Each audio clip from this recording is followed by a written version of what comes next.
Okay, so is the microphone on yet? Yes. Okay. So thanks for the little wait, and very welcome everyone here in the Democracy Tower and also in the live stream. My name is Maher Akraa-Meyer.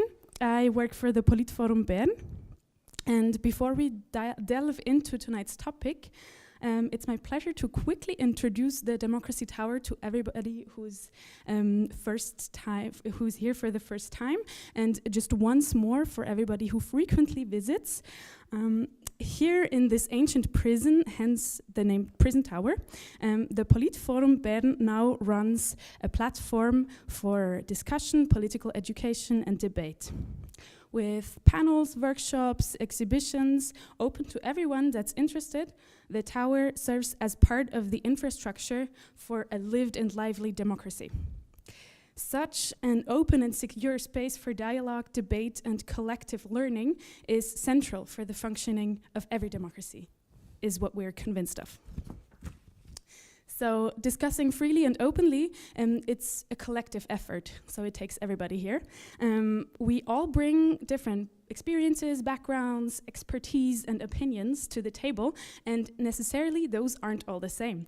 So it's very important that we consciously and responsibly practice democracy here by listening to each other and being open and considerate towards each other's perspectives. Because it's only together that we can create this safe and constructive environment for our discussion, especially so when we are talking about topics like today that can be emotionally disturbing. Here at the Democracy Tower, we pay close attention to three questions. So number one is who is included and who is excluded? Number two, how do topics come to the table? And number three, how do we decide together? We are convinced that whether old or new, democracy is a process that needs to be continuously built as a group, as a collective, or as an entire society. So this brings me to tonight's topic. After the surprising collapse of the Assad regime on December 8th of 2024, many now see a historic chance for justice and peace in Syria, but others also fear renewed repression. At times of such fundamental transition, the aforementioned questions are more relevant than ever. Who is included in this peace process and who is left out? So I am very pleased that we all have this opportunity tonight to delve into these questions and to elaborate on them and to discuss with our guests and also everybody here in the audience tonight. Just before we start, some organizational information. There will be the opportunity to ask questions after the discussion on the panel. I will come to you with the microphone so you can ask them or just share your view. And everyone watching online can also ask questions in the YouTube chat or on Slido. I will ask them in the room for you. The entire discussion, as you have already noticed, is being live streamed, and the video will also remain online afterwards, so you can share it with your friends if you want to. And then one more thing, after the discussion, we will get together for an apéro, some drinks and snacks, one floor downstairs, and you're all welcome to join us. And now I want to warmly welcome tonight's guest. Maher Akraa-Meyer, Zahir Al-Jamus, and Abdullah Ibrahim, as well as our moderator, Helene Acheli. Helene Acheli is a reporter and editor for Annabelle, a freelance journalist and presenter, as well as coordinating editor of the science blog project of the Swiss Society for the Middle East and Islamic Cultures. She focuses on gender and human rights issues, as well as socio-political developments in European and Middle Eastern countries. She has also been nominated several times for the Zurich Journalist Prize in 2019 and has received the Reporter of the Year award. So I'm happy to hand over to you for the discussion, and thank you and enjoy, everyone.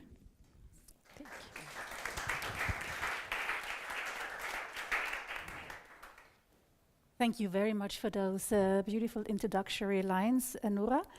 And yeah, let's start. We are all happy to be here, and I'm excited as well. It's my first time here in the Polit-Forum, so it's a great institution.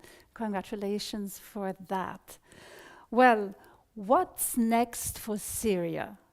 After Assad, after 50 years of authoritarian rule, Syria now has a chance for fundamental change. But how exactly is the situation on the ground right now? What does the Syrian population need and want to be able to rebuild their country and to finally live in peace and stability? Which role do international actors such as Turkey, the Gulf states, the EU, and Switzerland play in the future of Syria? And most importantly as well, what can we do, what can we in Switzerland do to support the Syrian people in their search for their future? These and of course lots more questions we are going to discuss within the next 1.5 hours, also together in the end. And the guests are, I'm happy to introduce them a little bit further. It's Sahar Al-Jamus. She studied English literature at the University of Damascus. She worked as an English teacher at Syrian schools and as a presenter and producer at Syrian television. Meanwhile, she lives in Bern with her 3 children. She's a member of Radio Rabe as well as an independent radio playwright. On top of that, Zahar is pursuing a degree in Middle Eastern Studies at the University of Bern. Maher Akraa-Meyer is a journalist and design researcher focusing on the intersection of media, communication, design, and democracy within the context of conflict and war. He works as a research associate at the Hochschule Luzern and is a PhD student at the University of Zurich. And for his PhD, he is analyzing hate speech in social media. And he is the father of the 3-month-old baby Nile, baby son. Abdullah Ibrahim, welcome as well, is senior researcher at the Center of Conflict, Development and Peacebuilding at the Geneva Graduate Institute. Moreover, he is a senior advisor and lead to the Future of Arms Control project. Thank you very much for coming all the way here. And yeah, let's roll. Well, if you look at the current humanitarian situation in Syria, the situation seems bleak. I'll just give you some numbers. The UN estimates that out of the total population of 23.7 million, around 17 million are in need of humanitarian assistance. Within Syria, 7 million people are displaced. About 6 million have fled the country. And the middle class, the backbone of every society, has shrunk and is almost gone.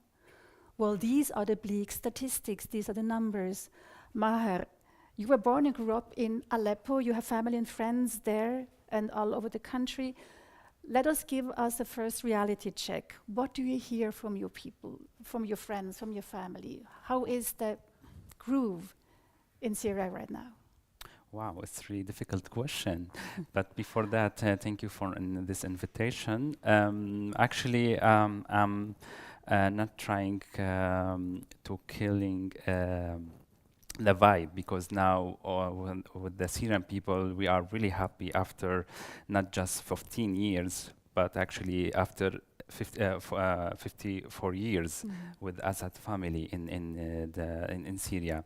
So I think I called several times with my colleague, and actually also every day with my mother. So if you want to say what happened now, I can say something with my mother, what she tell me several times. Oh, no safety now. There is no sense of safety in Syria.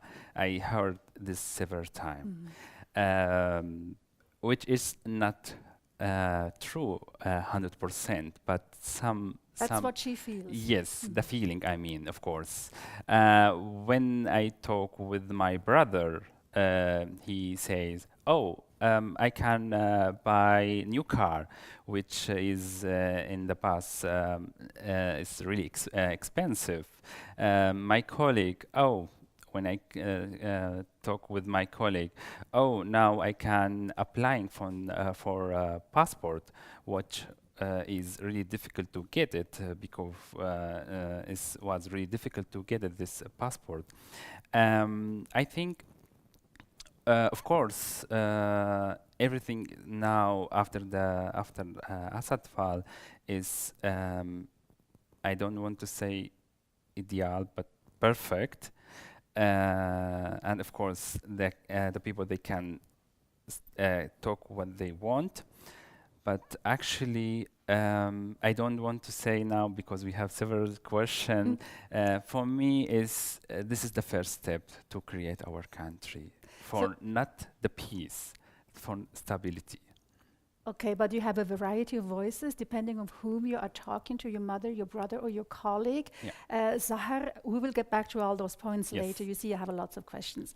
So, Sahar, you are originally from the city of Daraa. It's the city where that was the starting point of the protest against the Assad regime in 2011. You told me the situation there is foggy and happy at the same time. Can you elaborate that? Yeah, let's start by happiness a little bit.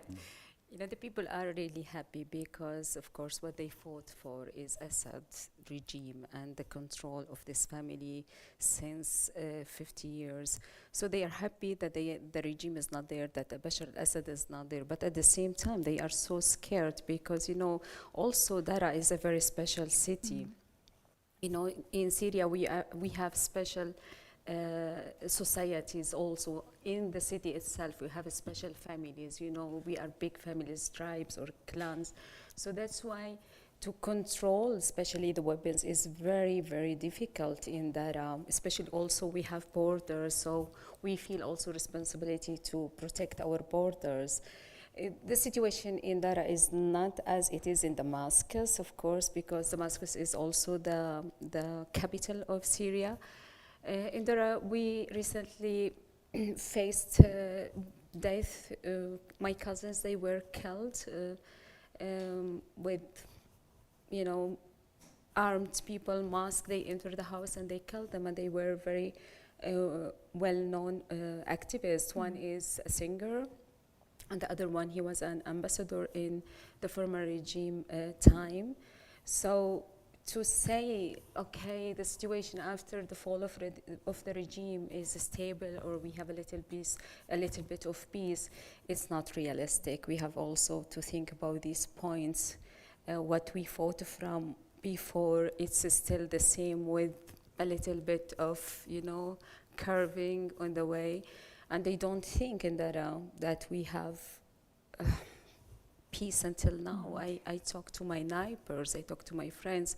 My neighbor yesterday, she said to me, because you know, sometimes emotionally we would like to go there and see our relatives, to see the country, how it is after the regime fall. But the people there who knows how it is, they say sometimes, wait, don't come now. You said you have various families and clans in Daraa. Could you elaborate on that a little bit more? How are they like clans according to religious minorities or ethnical minorities, or like just big family tribal clans? Could you explain a little bit how that works? It is in the society, they are very strong. For example, if there is a problem happened in the society within the families, so it's really strong to talk to the families even before they go to the police, for example. The second step is the police. But the first step is to come to the families and talk about the problem itself. And if, in case, we don't have this peace among the families, so the problem is getting big and it's out of control, and then the government has really to come in and solve the problem. And do you know why your cousins were killed? Were there revenge killings? One, they say that it's a car accident. But in my heart, I will never believe that. And the second one, you can see it on the TV because the camera inside the house, you can see two men armed and masked. They enter the house and they killed the two brothers. They shoot them. And fortunately, my cousin, who is like the husband of my sister, was there. But fortunately, he left 10 minutes before they came. So in this case, if he was there, so we will miss 4 in 1 minute because of those masked people who has the weapon and still have it, and they are hidden. And also, we have not to forget or deny that now any death or any killed or someone shoots someone, we say, okay, Fulul, which are the Shabiha or the former regime men, but at the same time, we have some people who take revenge from each other. Okay. And they have the chance now, they have the weapons, so they can do it. It's so easy, like you just take a sip of water. But at the same time, you say you also see people smile again. Yeah, of course. People, they are tired, you know, when you live under the war. For example, you are struggling every single minute to have water at home, to have electricity, that your son also go to school without fearing that maybe he will come to you just a body or someone will kidnap him or people will abuse you, that you pay money until you get your child. So each single minute in Syria is a struggle. And that's why people are smiling now. They have a little bit of hope. Yeah. Abdullah, Assad is gone, his regime has collapsed, and as we say, this has opened a big window of change, and some experts even talk about a tectonic shift in the region. And from your geopolitical point of view, how could this change the face of the Middle East? Well, thank you for the invitation and for the time, and I really would like to hear more from them. I'm Egyptian myself, so I really learned from their experience. Well, Syria was a nightmare for the region. If you imagine any surrounding country, Syria means refugees, smuggling, drugs, and like terrorism and like overall bad things. The fall of Assad brought 3 things to the region. Then we do not know if we will be able to go back on all of them or not. It's a dictatorship. We do not know if we will move to democracy, we'll repeat another one. This is a discussion on its own. It was a minoritarian Alawite regime that is gone, probably forever. Now it is Sunni, and then probably it will stay Sunni. What it means for the region, it's connected to the Turkey, which is also Sunni, and Jordan. And then you have questions with Iraq, because you have mix of this and that. We don't know how the Iraqis will respond. This is a question for the future. And they are Islamists. This is a new thing to the region. It's an extension again to the Islamist Turkey. That will not be very well perceived in the Gulf, for example, the traditional list when it comes to Islam. We do not know how the situation will be with the Iraqis, because in Iraq you have surprisingly an Islamist Shiite government, and in Syria you have an Islamist Sunni government. Historically, that didn't play well as a mix. Now everyone is just like cautious and trying to play safe. The same with the Jordanians. A good extension for them as a Sunni extension that makes them strong and powerful. But also the Jordanians are secular and those guys are Islamists. We really don't know how that will play out. The history of the people in Damascus now with these countries, especially Iraq and Lebanon, is not very, very clean. They had HTS has been fighting with the Lebanese army. A lot of people killed on both sides, so there is blood. The same also with the Iraqis. At the moment, things are under control. People are like happy and trying to be optimistic. But again, this is something to observe on the medium term. In the focus of attention is Ahmed al-Shara, the interim president of Syria and leader of the rebel coalition Hayat Tahrir al-Sham, HTS. TS, meaning as much as the Coalition for the Liberation of the Levant. And he swept, as we heard, to power last December. Jarrah, he was affiliated with the terror group Al-Qaeda, but he says he left them and he has changed his ideological view. However, he still is an ambivalent figure, as you also hinted at. Sahar, what's your take on al-Jarrah? I think he is a first-rate communicator. A great communicator. Yeah, he's really a great communicator, and he is, when you see him from the outside and from far, you see that he is talking to the hearts of the people. So a well communicator can really reach the hearts of the people. And if we see him some months ago, also we see him among the people. So he was also in the tent. He was under the trees among the people, talking to them. We missed that. For example, in the last 50 years, we never see someone who is talking to the people, to the hearts of the people, with their language, with their emotions, reaching them. al-Jarrah was really very good in that, and he respects the people. But I don't know how it is, you know, if we meet him face to face, how it has to be. Of course, each one would like also to sell themselves. We all sell ourselves, like to the people, to our community, to our public. And I think he has the right to do that also, yeah. But I don't know, I can't, for example, talk about him that he is my president, because since now I'm 47 years old, so all my life I have to elect someone, you know, because of fears. And we have to go there and, you know, with the blood to say, yes, we elect you, Bashar al-Assad. I mean, there was no democracy. Of course. And nowadays, okay, it's like a temporary solution or for the government. But I wish one day to have the chance to elect someone, or to say, no, I don't want to elect you. But we miss that, and we hope in the future we can do this. Yeah. I think it's interesting that you say Jarrah is a good communicator and he speaks Arabic really beautifully. What in your eyes makes him a good communicator? He talks with the tongue of people, and which is very important. You know, before Bashar al-Assad or his father, they don't see us. We are nothing for them. We are instincts, we are animals, we are nobody. Did you say the insects for him, or what did you mean? Yeah, I mean, we are bugs, you know. We are nothing for the 50 years ago. Yeah. But al-Jarrah, he's talking to the people. For example, I saw him yesterday calling the people in Hajj in Saudi Arabia, and he talks to them through the mobile phone. We never see that, you know. In Assad time, if someone has a little bit of long beard or will go to pray, for example, in the mosque, they will arrest them.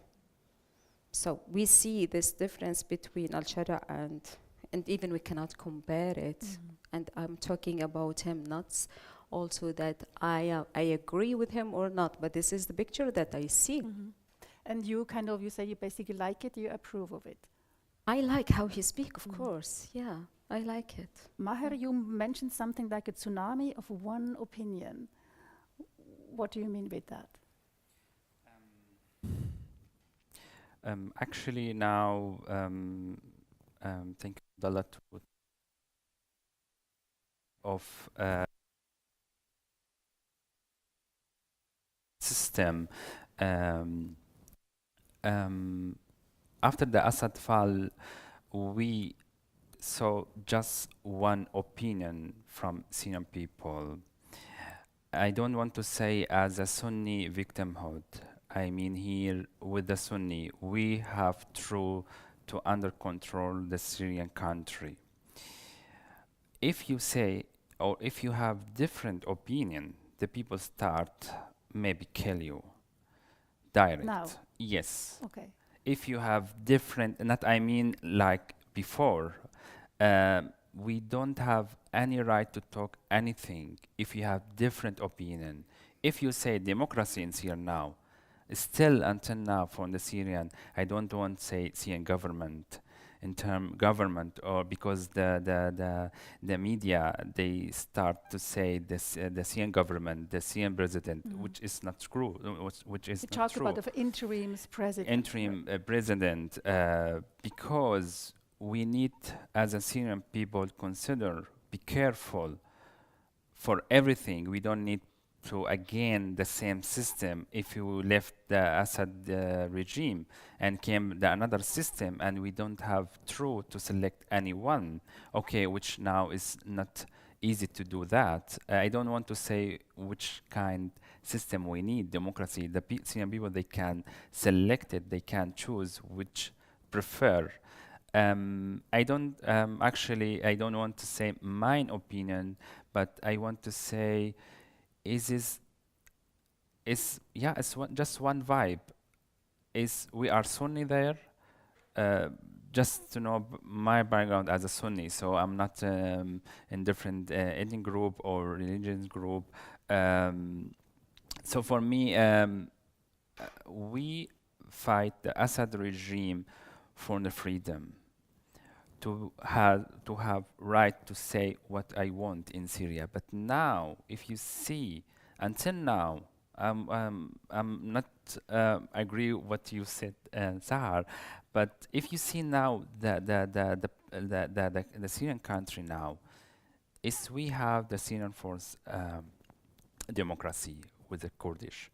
We have HDS, which under control now with Syrian or interim government in Syria, because the foreign minister, this is with the Ministry of Foreign with HDS, from the Syrian army, which created now again also with HDS, the intern also which HDS.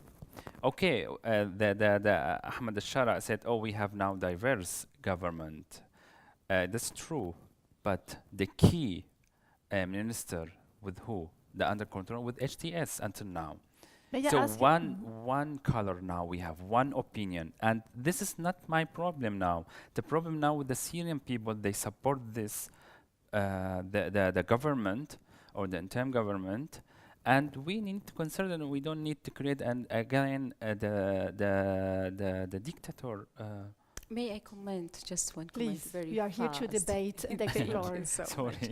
Thank you. You know, I talked about Ashara as this person that I see in front of me. Of course, I say I like how he talks. And if I want to say how Assad was, oh my God, he's just like insane. He's just a sick person, narcissist, you know. He needs to go a very deep therapy, how to talk to the people. And of course, I agree with you about this, Sonia. This is also the heritage of Assad, you know. He built this hate since 50 years, you know, like they are the demons, and we started to hate each other, and this is what we see now after the regime fall down. That's why we now we have this taking revenge from each other. But to have also a stable life, we need, the society is already destroyed. The people are destroyed from the inside. We need also to educate them about democracy. We lived 50 years under the regime of Assad, so it's not so easy to say to the people, hello, come on, we are going to have a democracy government today. I mean, we Switzerland need time. took years. Yes, sure. Hundreds of years to learn. Yeah, so we need time, and the people need also, they are looking now for their pacing in life, you know, and that's why they hold this guy and say to him, yes, please help us. And we have to admit, you know, also that he also opened the prisons for people, and they are now outside, while people, they were looking for them many years. Right. Yeah. Maher, may I just come back to something you said? If you go against the mainstream opinion, then you are looked at as a traitor, you might get killed. But what about all the people who say now finally one can speak his or her mind in Syria? Does it depend on what you talk about, or is it still very difficult to really speak freely? Actually, of course, the people now in Damascus, in Aleppo, in Daraa, they can start to talk. If you see before the Assad fall, of course, now the people they can start, they can talk. not before. But here for me, I have many different examples. I don't want to say what happened in Latkia and Tartus, which is there were really horrible, and still we wait the report what happened there. With the killing of the Alawites. Yes, and I have I call many colleagues. Oh, you are Sunni or Alawi? They kill, they shoot direct. So this is really horrible, and this is the beginning. So I don't want to really kill the vibe. I want to be honest to clarify what really happened now in Syria. But it's still, the Syrian country is not not as a country. Is separate, because if you back to your Assad regime, of course the Assad regime divided our diverse society, and we need we need solution for that before start the talk about the peace. Of course, the people, they can say not everything. If you want to say, oh, I don't like Ahmad al-Shara, or if you want to say al-Jolani, oh my God, this is really horrible. He's the Syrian president. So again, you put the person is as a god, like what we have before. This is the problem now. So it differs whether you say he's like birth name Shara, or whether you say he's nom de guerre Jolani. So if you want to say, because now it's before this Abu Muhammad al-Jolani, and now he is the Syrian president, he is the real name Ahmad al-Shara, which also many leaders from HTS, you can say the real name. For the Shaybani, they have like 10 names. I forget to say and which name Abu. I'm sorry, I can't say now which name. And many leaders, so now if you want to say al-Jolani, no, this is not Jolani, he is now the Syrian president. And the people, they put this person is as a god now. So, okay, I agree, it's now, is everything open, and he say, but he didn't say until now anything about democracy. Okay, Right. I agree the people want first food, the health system, the education, everything. I agree 100%. But why we can't say anything about democracy? Why? Why is this taboo, this in Syria? It's a taboo now. And they create a new system, it's Sunni. This is now, and if you look about the geopolitical, it's true with the Turk. So the Russia is still there, of course, in Syria, right? So the Iran or all the militias left in Syria, right? But still, okay, we have until now the Russian there, the American there, Turkish there, and of course the Qatar and Jordan and all this, and Israel, of course. Yes, and I just wanted to ask you, Abdullah, when we discussed this panel, you said something very interesting. You said, in order to help Syria, we need to focus on how to help Syria, not the current regime, to actually become a state that is responsible and able to produce order, stability, and prosperity for everyone. What exactly did you mean? We have to not to focus on the current regime, which is actually contradictory to that everybody has put the spotlights on Sharan right now. Yeah, I mean, she's bringing stuff from previous conversations, if you ask. And now I need to remember what exactly I said. Yes, I'm extremely disturbed actually by the focus on Shara and his personality and his real name and all of that. And it's like amazing communication. Because it could distract us from the goal. Yeah, that is true. But also, it is normal now when you are when you are new to something, you're nice to people, and then when you get used to it, we do not know really what will happen in 2 years or after. I believe Bashar al-Assad was much nicer compared to in the beginning after he came and is trying to be charming and all of it. So this is a real distraction. The history of Ashara also is definitely concerning, but it shouldn't really be the focus. I believe we should focus on how can we get the country from here to there, and that takes us to some basics. Well, it is disturbed, has been destroyed, and like to the ground for a really long time. Identity of Syria question was not resolved since the independence. We have the same conversations until from now the same under the French occupation. for example, and post independence discussions, and Syrians do not know how to resolve their issues, and so then they produce an autocratic system. And this is, Assad was actually a result of the failure of resolving the identity question. If you follow the Syrian history well, the good news about Syria that they are not rich enough to be an autocracy. And not as rich as yes, because at the end of the day, leaders of Sudan, for example. Yeah, but what do you mean with that? For you to have in Sudan, you have a strong army and apparatus to do the suppression. And you have gold. In Syria, that is not the case. And then for them to build a new one, like Bashar al-Assad and Hafez al-Assad, took them 30 years to build the system of control that just collapsed. And this was not sustainable even because it produced a civil war. I do not think actually that Syria can afford to be and can reproduce the autocratic because they're just not rich. But someone needs to tell them this. Don't go this direction, and let's work together to get into a better. Yeah, because if they don't, they just like try to repeat it again, and then they hit the wall. Who is they? The people in Damascus. There are. I mean. Can you imagine? It's like they are very narrow. They're not even Sunni totally. They are ruling Idlib and they move to Damascus, and then now they need to have a bigger base. They will connect with the Sunni. People who are supporting them, not necessarily believing in them, but the Sunnis believe that for a long time it's our chance to have access to the government and have an ownership of the country, which is a good thing on its own. But that will probably last for a year or two, and then people will realize that we actually need to build a system. Yeah. And this is actually what should be the discussion on our side, is not to ignore what is happening and what will happen. I'm not very optimistic on the short term on how the accountability and revenge and reactions to that. Probably we'll see more massacres, unfortunately. I see that as something that is like a sick body is trying to for a long time and trying to, like these are like, I cannot say natural reactions because they should always be condemned, but we should not be surprised if that's coming.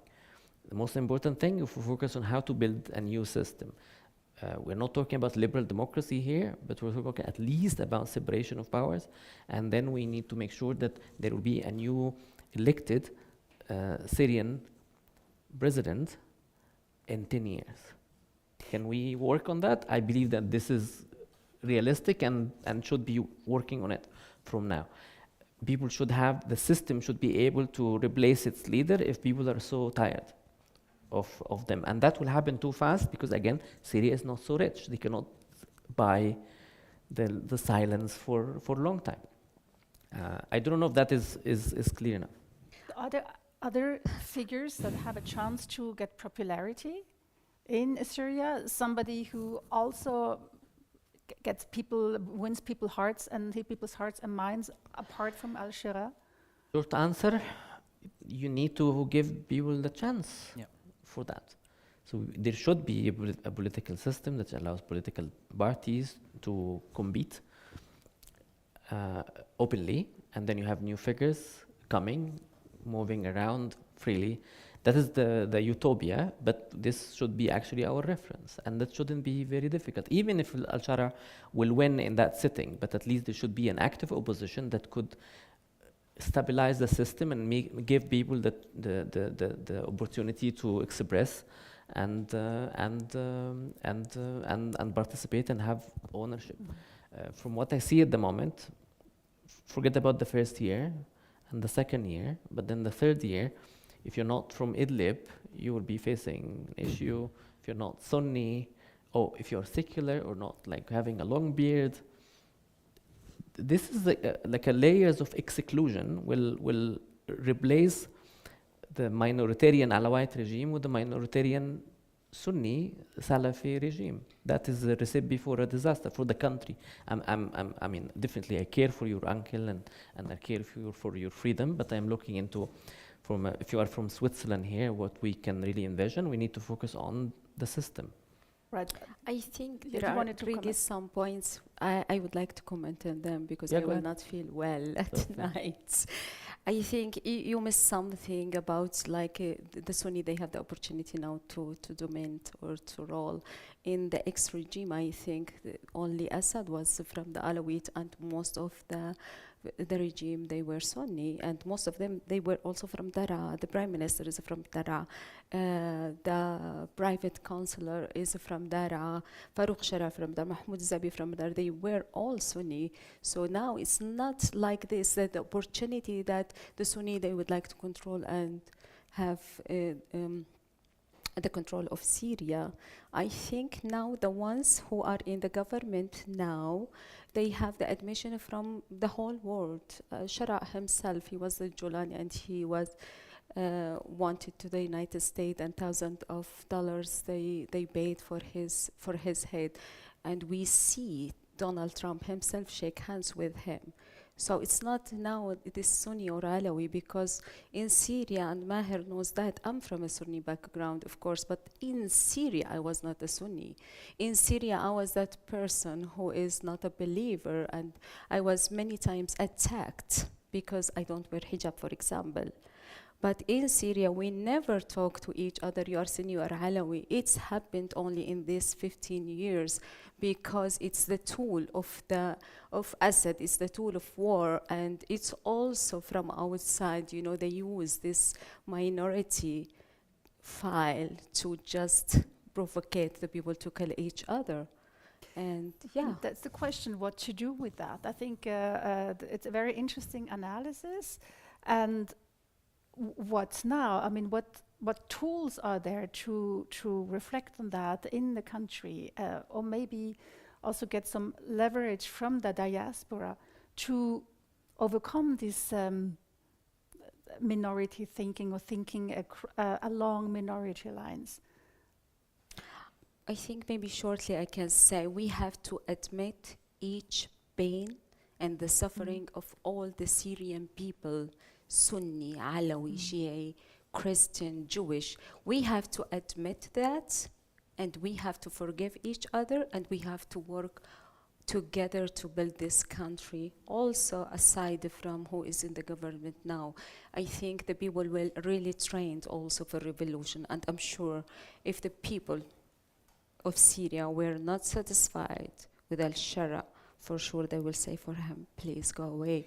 We would like to find the right person for us. I'm sure of that, for sure, because the Syrian revolution started with kids. You know, we and our parents, they were so coward. Talking about 2011. Yeah, sure. Our parents, they were so coward. They didn't say anything because the regime really feared them. They pressured them not to speak. We say it, and I think in every country we hear that the walls have ears, so we don't dare to talk to each other about politics at home. But our kids, they could do it. And they did it. And I think the new generation, even though it's broken, but they will not keep silent. They will start and they will refresh the revolution. For example, in me, I still have the rebellion person in me. I don't think that I'm going to stop if al-Shara said something wrong or did something wrong to the people. I will say to him, excuse me, please, it's over now. Your time is out. But as soon as the people see good things in him, so give him a chance. We have to give him a chance before we attack this guy. I think before he was al-Jawlani, now is al-Shara. Everyone is al-Shara. We have not to forget also the Swiss media. I was following a professor at the university. He was writing about al-Shara. He is like the leader of Jabhat Tahrir al-Sham. And then, you know, with the full name, Jabhat Tahrir al-Sham. And soon it was like THS. And later on, he's not al-Jawlani, so he is al-Shara. So you look at even the Western media, they change their opinion about him. We give him a time, and let's see. Yeah. Let's quickly talk. Time is running so fast, but I think we still have some time. The international players, Abdullah, like Turkey is one of the key players. What does Turkey want with Syria, or what does Turkey not want? Yeah, that's actually a good question. I believe it's also debated in Ankara.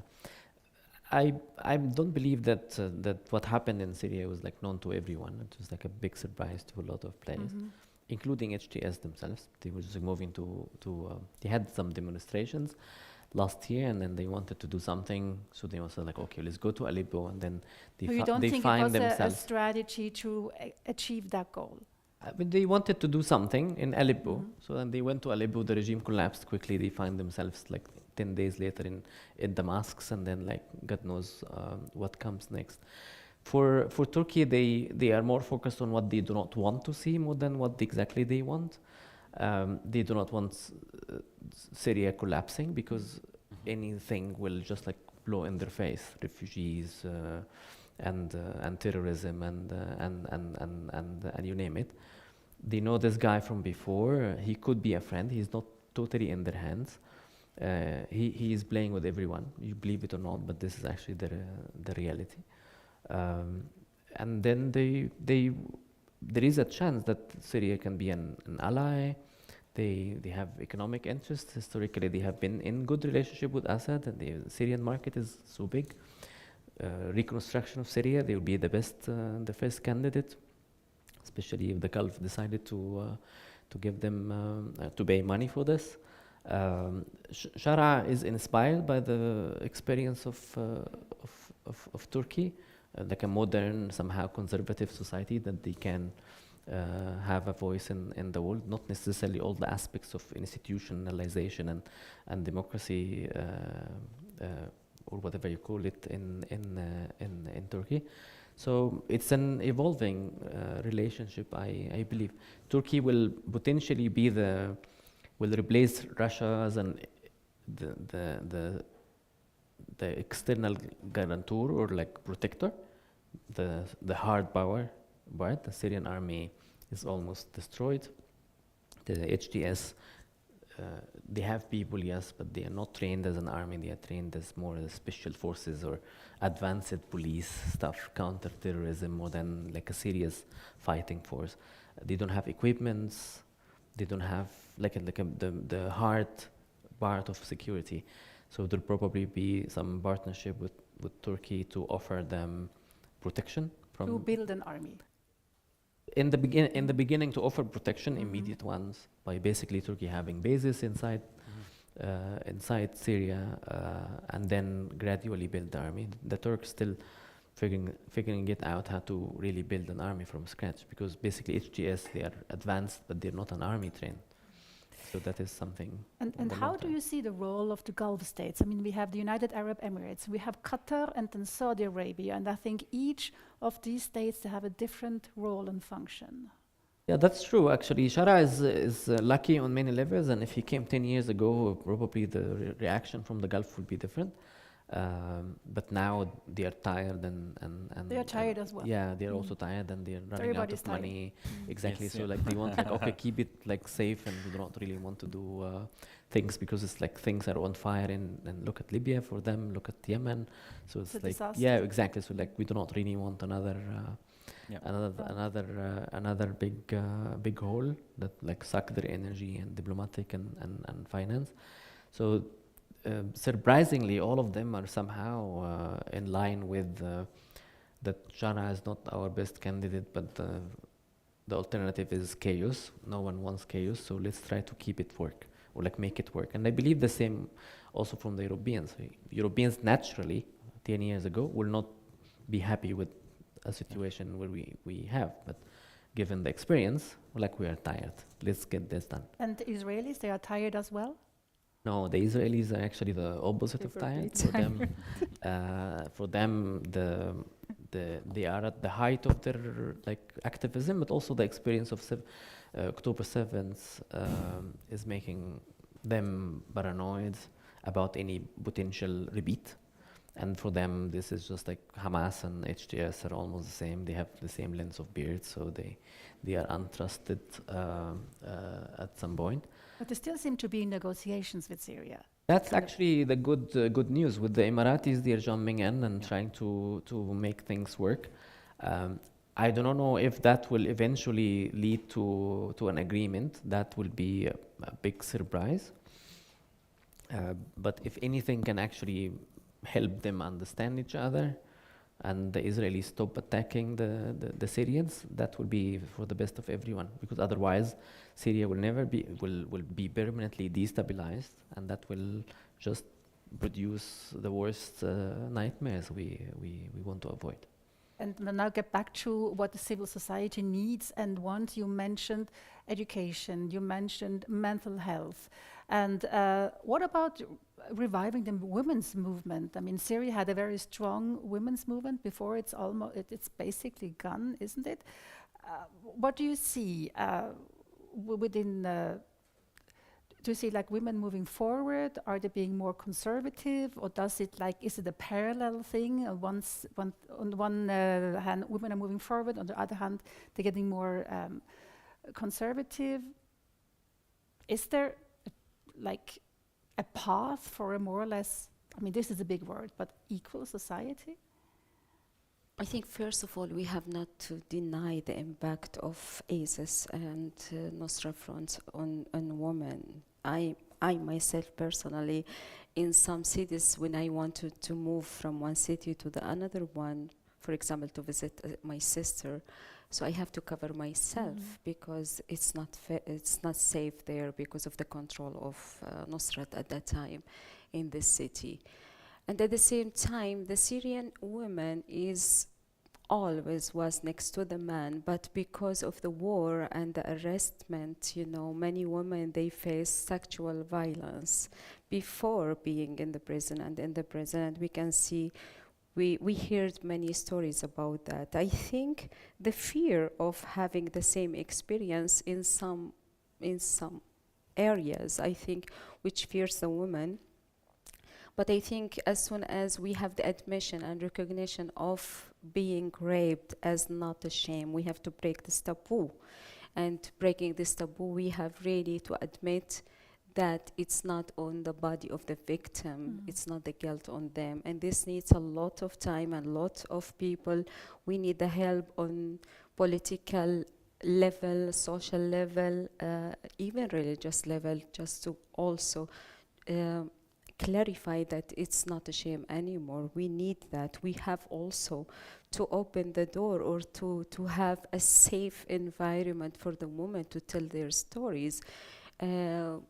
If they desire to also cover their identities, it's okay, but we have to really have these rooms of safety and tell the stories of what the women have faced during this since 2011. So if I understand you right, to start the healing process for the entire nation, its society, it's crucial to deal with the sexualized violence that women endured. And of course, there were male victims as well. You see the same in Sudan and also in Bosnia. It was 30 years ago, and they still deal with that. So this is something crucial that has to happen, and at the same time to break the taboo, to find the words how to talk about those topics. I think also the women inside Syria, they need the help from the Syrian women outside, because also we here as Syrian women, we also saw or we were involved or even we visited some association that they support the women. For example, there is association here in Bern, it's called Brava. They do a lot of projects about how to deal with sexual violence, and also there is an association, I think, they help the women under sexual rape in the prison. So women in Syria, they need this information from the outside. We could also build this association inside Syria, and we can share this experience because this shame will follow the victim all the time. Also, we, as I mentioned before, we are big families and the tribes, and still we have to cover this. It's a shame to talk about it. So with our help outside, also from international association, it could really break this taboo, and we can support the women inside Syria to heal and go forward. And Maher, we were discussing before, I really like this, what you said about the healing process, to forgive each other, to see each other's pain, and to acknowledge each other's pain, which also comes to the idea of the national identity. So I wonder, does the Syrian population at the moment have anything like a national identity, or is this also something that needs to be built? What's your take on that, Maher? I think before 15 years there was many different conference, and was one question if the Syrian as a diverse community have as a national identity, which is really difficult to answer this question, because what we have, the system, the Assad regime system, they killed this. So, or if you back before, so I think is how, if you don't have a national identity, how to create that now after 15 years, after we have, I don't want to say again, it's Assad regime divide our diverse society, but we need to think about again. Thank you, Abdullah, for what we see the next year or after 3 years. No, no. I will thank you just like after he will finish. No, this. to clarify, because really important.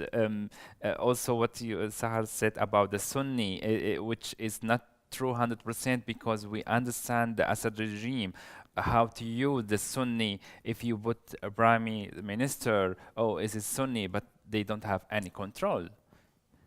Everything under control, the Assad regime, everything. Just the Assad family, just the Alawi, which is true 100%, but we understand, of course, it was taboo, oh, we are not Sunni, we are not Alawi, but why you can't say that now? Why is it taboo? For you can or you can't? Why we can't? We can now. Why not? But back your question, I think the national identity we need, I think, through to create the national narrative.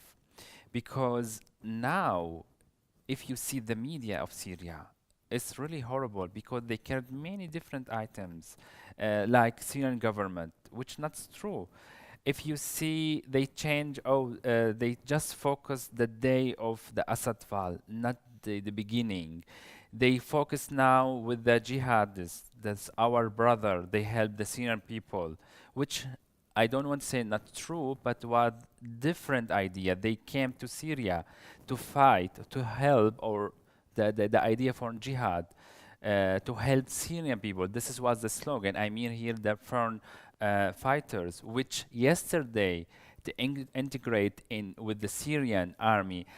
Don't ask me what the solution is. Really hard or difficult question, because the Gulf country, the Turkey, the Egypt, the USA, the European Union, they have real problem with how we discuss with this topic, with the ISIS fighter or the jihadist fighters, how to what we can do with these people. You said a national narrative. I mean, you are an expert on communication and design. Yes. Yeah. So what do you suggest? I mean, how to tackle this idea of a national narrative? How would it look like? I think we have many different ways to do that, with the art, with the design, with the communication, with the political, with the many different ways we can create that. So, for example, how to start the Syrian revolution? If they see European Union aspect, oh, this is civil war, which not true. It was Assad regime killed the Syrian people. Of course, it's really complicated to understand the situation after 15 years, because we had many different groups, and each group they support with each country, with the USA military, with the Gulf country. So the idea here, we need to speak about what happened really the beginning. For example, if I want to say any example, I'm not really sure now for this, but if you want to see in Aleppo, where I grew up, was separate, west and east. So we have many different buildings, was really in the middle. We had just one street. you can cross for another direction, like in East and West, like in Berlin in the past, in the Second World, after the Second World. So we can create a narrative here with this street, what happened, because many people die here just because they want to cross for another side. This is, so we create here narrative. How? We have many different idea with the art, for example. I think, and then it's help, maybe this is just when to create maybe help for national identity as a Syrian people, not as a Alawi, not as a Sunni, not as a Christian or Kurdish or etc. Let's talk quickly about, and then we open up the podium, about what state formation. Everybody is talking about democracy. Yes. And is it realistic to talk about democracy? Are there other forms that might be discussed? Often what I hear is, this is a Western thing, it's a Western value to talk about democracy. Maybe there is some other solutions. And if there is a successful democratic movement in Syria, how likely is it that the surrounding countries would accept that? Because they might fear, oh, we're going to have democratic movements as well in our countries. And then they might not like that. What is your take on that, Abdul? I mean, you have, depending on what exactly you mean by democracy, liberal democracy, forget about it. The Syrians are conservative and probably will continue to be conservative.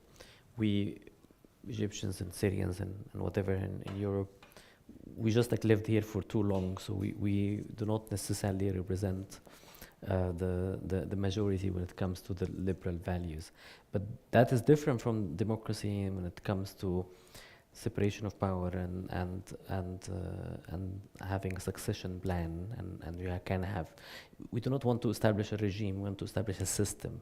And this should be the narrative, and we should not shy from it, and should probably tie everything we do in that space on the procedural aspect. I believe also there is a window of opportunity in Syria because the government is collapsed, they have no revenues, and then the social contract is being rewritten at the moment. The government will have to, given the scale of destruction, go to the airport, for example. Turkey and Qatar thought that they can just go fix some stuff and it will work. Discover that nothing actually there is worthy. This is everything from the 70s, and you need to replace all of that. That applies to everything. You go to the Four Seasons, and then like the doors are like cracking, and the whole, it needs to be like rebuilt. That means either the government will have miraculously like billions of dollars coming from like mysterious like sources, and then they will do things and people are happy. We repeat again the old social contract. We give you things and then you give us loyalty. Now that's not the case. The government will need money from outside, and people themselves do things. So for us to really look into Syria 10 years from now, we need to make sure that we have an independent business community, very strong private sector that will have its own interests, that will domestically support NGOs and also support political parties. And if you cannot have political parties without independent businesses. The Syrian context was like 60-70% of the economy controlled by the government.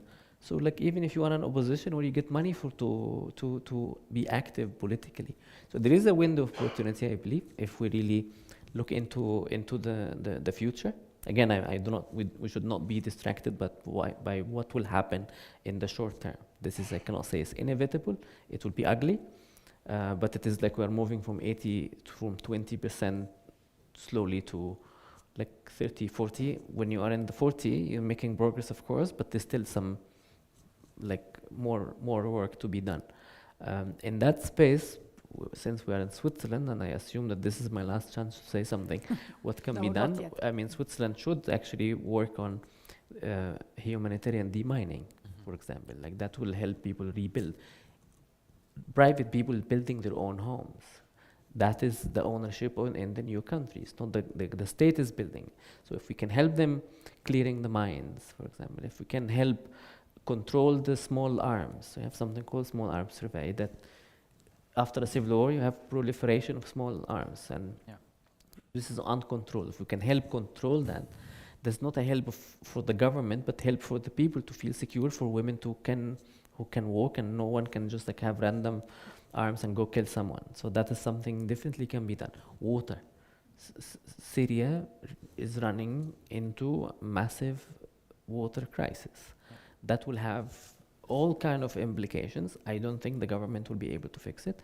But if we let people only to go to the government, then you are repeating the whole system. People should be enabled and empowered to independently control their lives, and this is, in my understanding, is the foundation of future democracy in Syria. I would like to open up the question to the floor. Yes, please. So you said that the help should be given to people, and I really agree. And even Islamists are there, Salafis are there, and there was a deal with Trump. People was at that moment in love with Trump, that one man called his son Trump. So I think now, if really, it's a true story, and I think now if the European Union focuses on helping Syrian people directly, it would help to free and to lighten the atmosphere there, the Salafi atmosphere. So I just wanted to say this. Thank you very much. Does anybody want to comment on that? I think also I agree with Abdullah, because I think he has the sense a little bit that I support those groups.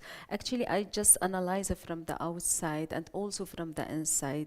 To live in war zone for many years is not the same as we are sitting here in Switzerland in a very comfortable chair or in our houses to talk about the suffering of Syria. It's from the inside. I lived 5 years of this intensive bombardment every day. And to talk about, when I was talking at the beginning about water crisis, and then now we see that the Syrian is a very conservative society, which is not true. I think the impact of the outside groups could affect the Syrian society, but the Syrian society is not the same. In this 10 years, we have really not to deny the past of the Syria, not because of Assad. Before Assad come to the government, Syria was a free country. My mom was wearing really to here, her skirt was here. And my mom now, she's covered, but it was her choice. It's not because of those groups, of course.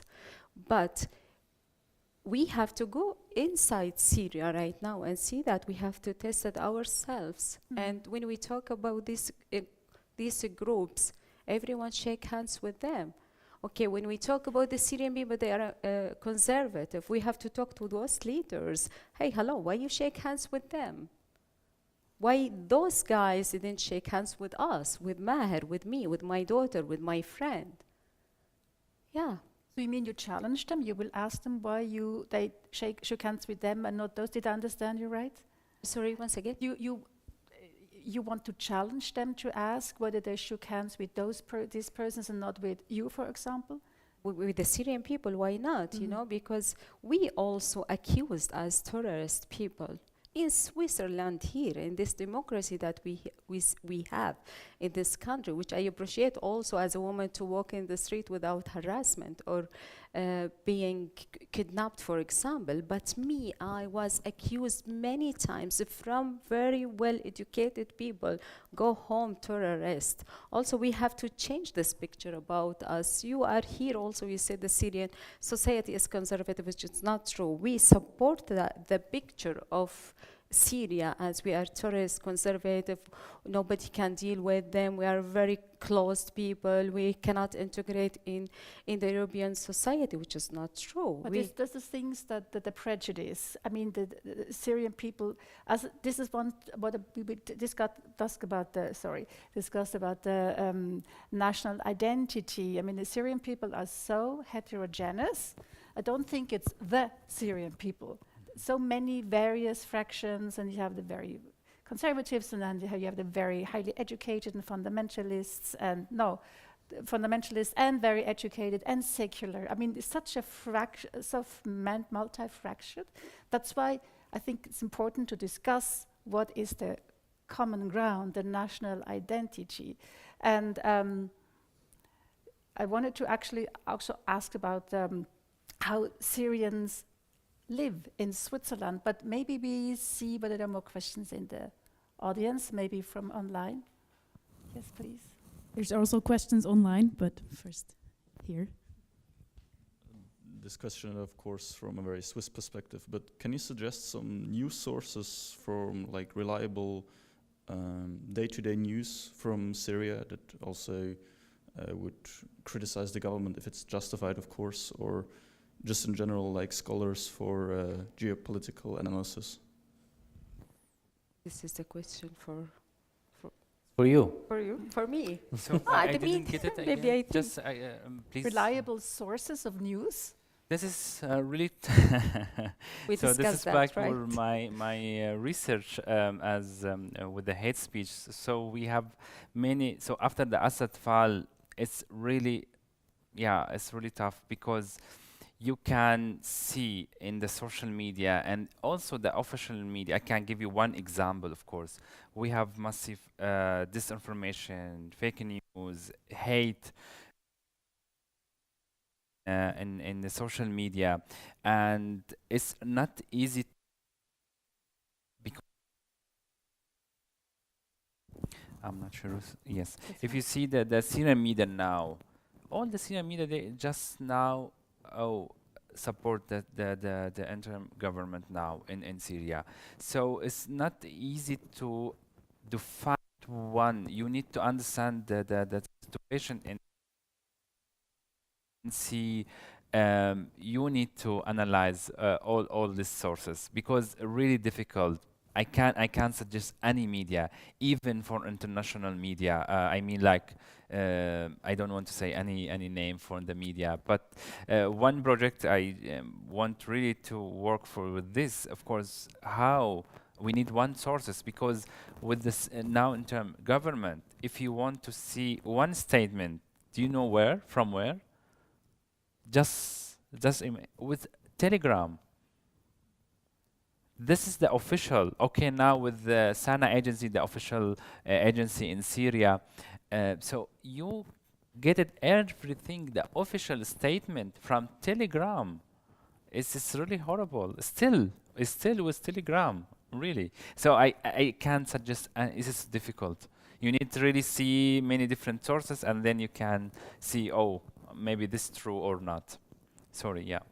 I agree with Maher that the media in Syria right now is really chaotic due to also wartime. It's a little bit of replacement, it's the same. Before the propaganda for Assad regime and now the propaganda for Al-Shara guys and the new government. I think the only way is to get in touch with people from Syria, from the inside or from France, I think. They have some information from France and then they can also share it with you. But yeah, the media situation now in Syria I'm not satisfied. But you need to be careful also yeah, because course, each person had different opinion. Yeah. But then again, that's the beauty of it. So you collect all the Yes. opinions and in the end, I mean... you judge yourself. You have to... Yes. Yeah. Okay, so I will ask one question from the live stream, and then I think I saw one more hand. So it's actually two questions about, I guess, the same topic, so I will read both of them. How can the peace process address recent massacres of the Alevite community given the lack of action by Al-Shara? What role should international actors play?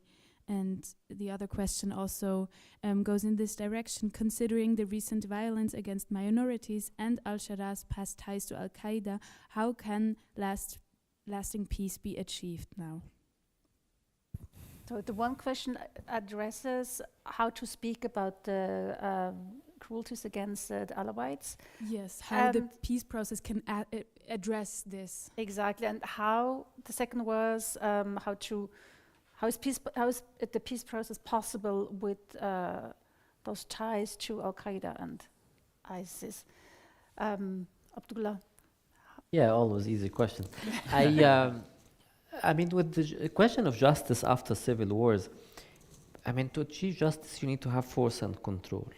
You know, like force and control. Yes, exactly. But that is not the case, and that is a chicken and egg question. How to have force and control without achieving justice, and that's connected to legitimacy and resources. To really have a police force that protects civilians, you need to have like 200,000 that you released because they were working with Assad. Can you work with them again? Can you trust them? No. So you go home. So you go home and they have no salary and they are angry against you, so you start attacking you. And so you need to replace them. Exactly. And you need to fill this vacuum with new people that you do not have. And then you start recruiting new people and you discover they're coming with beards. And they have very strange ideas about security, and then they make problems because they're not well trained. See what I mean? So it's like you're running around that. That's why I'm saying the coming period, it is like inevitable things will happen. Not necessarily the government to be blamed, could be, but that not everything will happen will be their fault. So, and then even when you want to do the accountability and have a truth-seeking, whatever, and like you send them, they have no training. They themselves cannot be protected because no one is around them.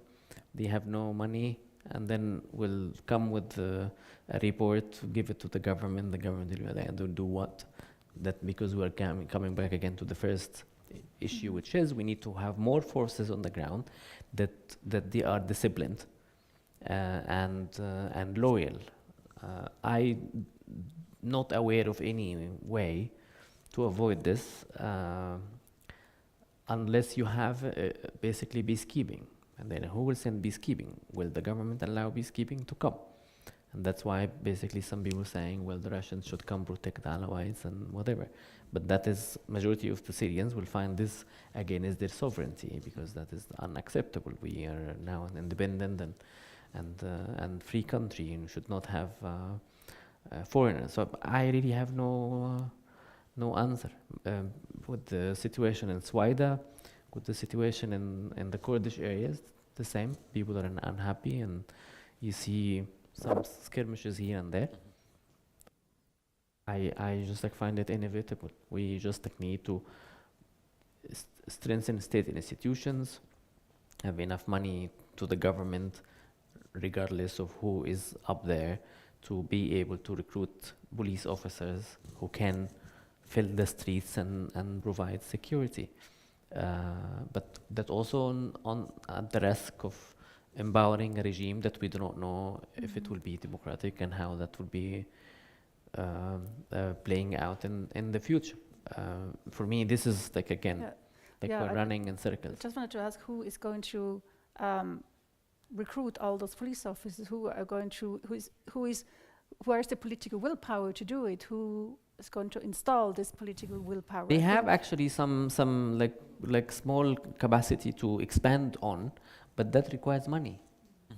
I mean, you talk about salaries in Syria like very low, like $200 a month, $200 a month, and that is not even possible. Yeah. The government promised to quadruple this, and they couldn't. But they now said that it like the 2%. sanctions are lifted, might be sanctions are just words now. The Trump was going to the region, and then he wanted to give them something, the Saudis. So he declared sanctions lifted, but actually sanctions still in place. Still, yeah. So you need to work with the bureaucracy to lift them, and the bureaucracy actually is still undecided on what actually does it mean. will we lift it now or when they become good guys? You see what I mean? And then again, we're running into this circle again. Come next December or something, probably we'll have a lot of sanctions in place. Some more questions? Thank you very much. Yeah, thank you very much for organizing this, because it also concerns to those people like us who are still ruled under brutal authoritarian regime. And we want to see also a success story after this tyrant's fall, because this time, if you see many Eritreans, they come also with propaganda. Look what happened to Libya, to Egypt, to Yemen. So better off with a dictator, they say. So it's good. We have seen a good beginning with Syria. We want this. We want to see this successful, you know. And I am also closely following this. But I have also one question that related with the previous one. As you mentioned it, this time the Alawites are targets. There is violence against them. But we have also seen this prison, said Nayata or prison.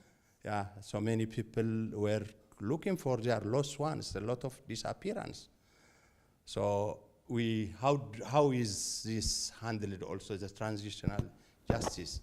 Unless justice is not served, unless we see this new government handle the case, the previous case also, you know, those who perpetrate, those who commit this extrajudicial killing and torture, unless this is not solved, we cannot go for future. The victim has to get a justice also. So can you say something about the previous regime's criminal activity and how is it should be handled? Yeah. I'm not really like say as Alawite target. If you want, maybe I think it's better for me as my perspective. Regime or Assad regime is not the Alawi, because this is really if any people here they say, oh, Alawi, so all the minority group. So no, just with the Assad regime, of course. Sorry, I didn't get it. The previous question was there was violence against the Alawites because they thought they belonged to the previous regime. But my question is really goes, what do you do with this Assad's regime criminal activities? Yeah. I think this is we justice need served to the victim. Yes, I think this is. Thank you for this question. I think now still no any leader in the present. I mean, with the Assad regime, because all this, the leader, the big leader, with the intelligence service, or with the Assad army, or also the Assad family, all these people they left it. But also, when we back, where is the limit, or which level? If you see, we have 200. All these people now they at home, and we create a new problem now. So maybe this in the future. They start to create something, I don't know, some group, and they start again, I don't know if you want to say civil war. So of course, now as international actor, of course, we need now to hold all these people. I think he lived in Russia, of course, it's difficult, in Lebanon, in Algeria, I think, many different places. We need to hold all these people Sorry? Accountable to Syria. How important is it to bring Assad back to Syria and put him through a criminal court? I think that's crucial. I think it's if you see, this is the image of Russia or Putin, of course, not just Russia. How is it with the friends? So I think it's difficult, or impossible, not difficult. But it would be important that the current government in Syria at least tries to do it.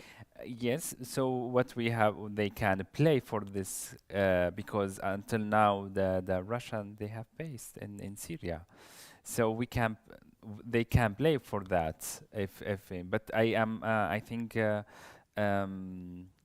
we want to try, not to try to fight for that, not just for the Syrian, for the humanity of course, not just for Syrian people. May I add something about this case about Said Naya? I think we have really to deal with it. Qaiser started it with the pictures that he had, and he escaped with these pictures outside Syria. And also we have to listen to the narrative from the people themselves who were inside Naya. We have to document each story about what they have faced inside Said Naya, if of course they still mentally well, because many of them, and my brother is one of them, they are destroyed mentally. And you know, you are dealing with such a case. If you would like this person to tell his story, he's not able, because he still thinks himself he's in prison. He still fears to talk about it. And at night, when you are sleeping, for example, you hear those people who were inside the prison saying some words like, no, please don't kill me, no, please don't hit me, don't do this. We have to document each single minute of these torturing inside the prison. We have to have the numbers. And unfortunately also, when the regime fall, there was no one to protect the documents inside the prisons. And there was also a very big mistake from some people. I don't know even if they are activists or they were paid money to do this activity by saying, okay, we have to clean the prison, we have to make it for education. For example, they went there and they paint the walls, while the people in prison, they wrote their names, their dates, they wrote all the information that we need right now to fight for their rights. We need justice for them.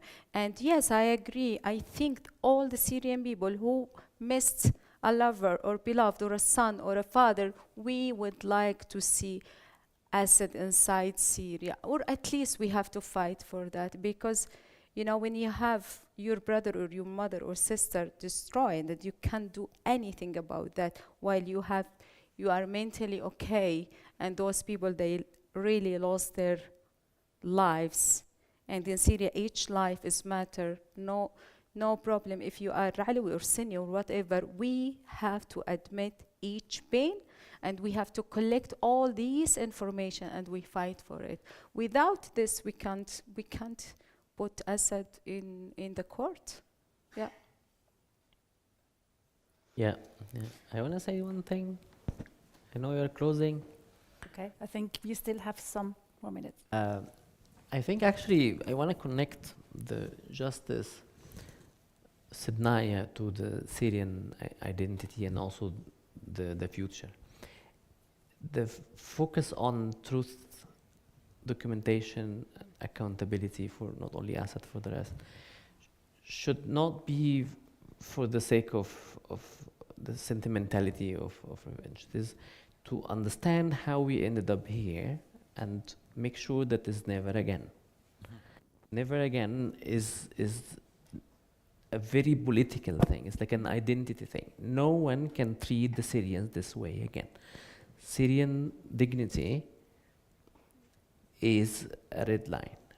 And actually, if every Syrian agrees on this, that actually will definitely prevent any future securitization of the regime, building any authority. Because authoritarians means is you go grab people from the streets because they speak, and then they put them in the dungeons, and no one can know about that. That should never happen.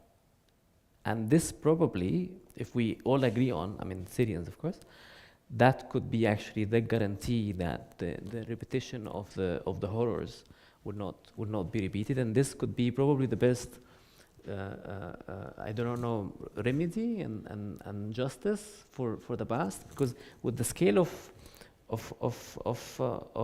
violations in Syria, I'm not so sure that physical justice will ever come. It is just like too difficult, too insurmountable of an effort. So if anything can happen, good for them. Their sacrifice should not go for nothing, and the future Syrians should not see that again. May I say really quickly? Thank you for your Oh, last sorry, words. please. Yeah. You Yeah, want- no, I just said. So I just want to close one comment. After the Assad fall,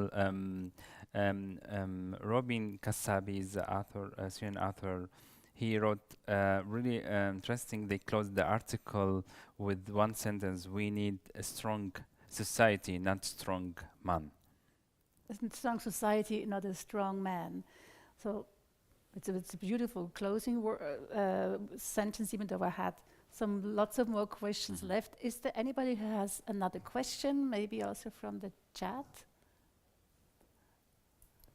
Yes. Okay, I have a question about Syrians in the diaspora. I mean the elite among them. Like you, what is their role at this important moment? Thank you. This was one of the questions I actually still had on my list. You can start. But yeah. I really didn't follow. What's the role of educated Syrians in the diaspora? Did I understand that right? شو وظيفتنا نحن السوريين خارج قصدك هيك جاك؟ المثقفين السوريين. Yeah. Yeah, as I said it before also, admission, recognition, the pain of the Syrian people. This is on the top. And also work together with some association, how to help the Syrian people inside, especially in education, mental health, sexual violence. We have to find the keys also here and work with them, because also they have experience about war victims. We have to work with them, and then with this experience we have to go to Syria and support the Syrian people. And also at the same time, I'm so happy from Abdullah when he said, never ever we have to protect the dignity of the Syrian people. Yes, with the Syrian regime fall, really our dignity came back to us. 10 years ago, I was always the refugee. I'm not a refugee anymore. I'm Syrian. And my dignity came back to me. And I think it's also one, like from your question, is to help the Syrian people to get their dignity again and again, and never that someone take it from them because we have some blue cards or refugee status or whatever. I think also the Syrian people now, they have really good educate. If you see the Syrian people live in outside, not inside in Syria, I mean in Switzerland or European Union, they can use all this experience to help our country now. This is, it doesn't matter in which level or which topic or which context. We have really good opportunity or chance to create strong country, not for the Syrian people, of course. We have this really chance. I don't want to say this is maybe one chance. I don't know if you have another chance in the future. So we need to really be careful for everything. Any more questions? There was just one more from the chat, which I would add. So, considering the complex interests involved, to what extent is Syria's democratic transition now genuinely prioritized by key actors playing a significant role? I think this is yours. I think you are. Quite a difficult question, but a very interesting one. I do believe that there is a reflection on, at least on the European side, on like, oh, we have insisted on democracy and then see what it resulted in. So let's not talk about it and talk about stability, given also with the challenges with the US, with Trump and Russia, and so they just like, they don't have a lot of friends, so they do not want to lose the region, and I believe that is misguided. Doesn't again mean to have the word democracy in every letter, but it should be in the background that it is forgetting about it is not the right answer. But forgetting about it is not the right answer. Yes. So we don't forget it. Yeah, keep it on track. Yeah, exactly. But without necessarily mentioning it, you need to find creative ways to again ensure that there are structural things in place, a system that can actually prevent the upheavals and absorb the anger and help the situation solve itself. This is why we have again democracy in this part of the world. And to be patient about the process. This is it looks like inevitable with the Syrian situation. If there's no more questions, I would like to have a quick finishing round. Did you want to comment? I'm sorry. No, That's okay? Yeah. Okay, Abdullah, first one. Are you, with regard to Syria, positive or optimistic or pessimistic? Cautious. Cautious? Yes. It's like a patient that it can like be happy one day and then the other day. Yeah. So we need to be cautious about it. Maher, you said maybe it's the one chance. So looking at it, if it's the chance for Syria, what would be your first personal step to keep that chance? What would you do? I think the key for me for that, I think we need to understand if you have different opinion, it doesn't matter what we need to focus about as Syrian people, not as I'm fans from this regime or this group. So we back the free opinion. This is really important and the key. And this is chance. We need to consider for everything. We don't need to back again with the dictator system. And Zahar, you told me that you're working on your first playwright for the radio, and it's going to have the premiere in October. Inshallah. And it's about a Syrian woman. Yeah. Are you ready to share the story of the Syrian woman? Or is it too early? I think maybe just a short, because then I burn it if I say about it. It's about a Syrian lady live in Switzerland. So she tells her story with her experience in Switzerland and also in Syria. And in this play, I talk about all the players in Syria equally, and I'm not a fan of any one of them. I can maybe share one sentence from this play. I said in the play, or the heroine who is saying this sentence, she said, "Do we trust a thief to lead a country?" And so she's talking about the ones who were one day corrupted, and one day they were thieves, and they become in the leadership. And this was written before even the regime fall. I started to write this play in 2016. And of course, because of the life in Switzerland, busy with my kids, with the life integration, all these things, I couldn't make it. But now I started to do it, and inshallah it will be ready in October, and people will hear it. It's in German, not in Arabic, not in English.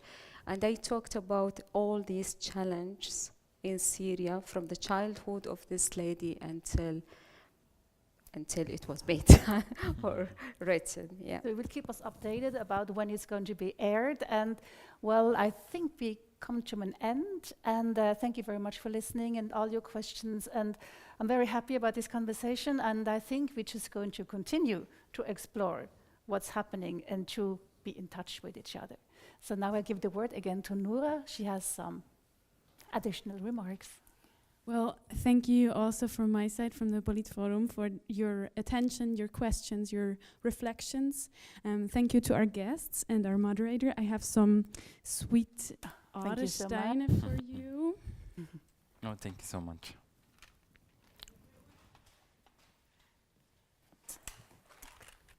Thank you, Nora. Thank you.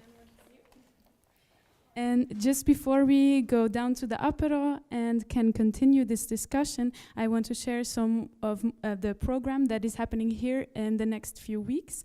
So at the Democracy Tower, we invite you next week for the Polit Lunch. On June 10th, it's going to be a discussion about inclusive schooling in Bern. And then on June 14th, for the feminist strike, we open the tower for everybody, and we also have some performance workshop and an open mic session, which you're happy to welcome to join. And then on June 17th, we will be discussing here on the panel Swiss security policy and armament with interesting guests. So thank you for your attention and have a good evening.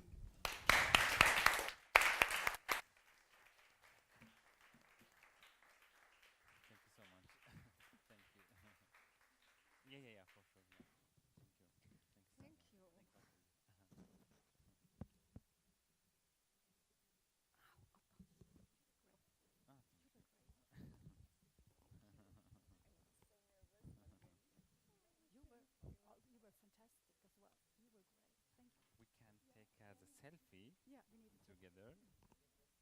Ah, yes, yeah, for sure.